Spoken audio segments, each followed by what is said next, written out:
मिठाई कैसे लाग जाड़ा हो बलमुआ, मिठाई कैसे लाग जाड़ा हो बलमुआ, मिठाई कैसे लाग जाड़ा हो बलमुआ।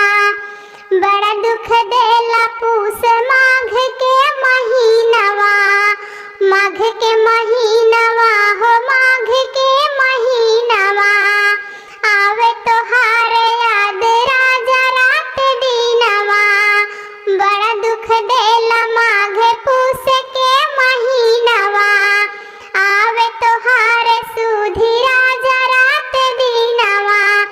अरे दिल के दरा दिया बताई कैसे लाग जाड़ा हो बलमुआ, मिठाई कैसे लाग जाड़ा हो बलमुआ, मिठाई कैसे लाग जाड़ा हो बलमुआ।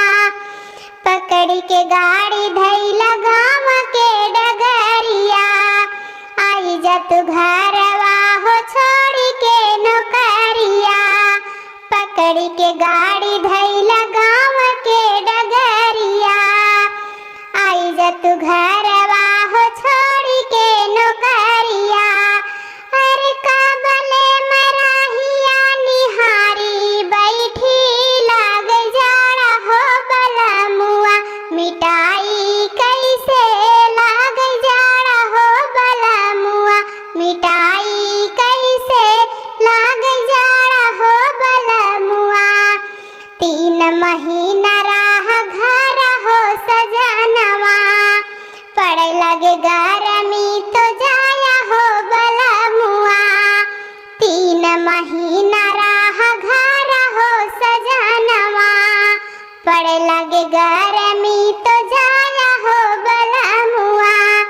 अरे रतिया पहाड़ बाबिताई कैसे लाग जाड़ा हो बलमुआ, मिठाई कैसे लाग जाड़ा हो बलमुआ, मिठाई कैसे लाग जाड़ा हो बलमुआ। बड़ा दुख देला माघ पूस के महीनवा, पूस के महीनवा हो पूस के महीनवा। बड़ा दुख देला पूस माघ के महीनवा, माघ के महीनवा हो माघ के महीनवा। आवे तोहार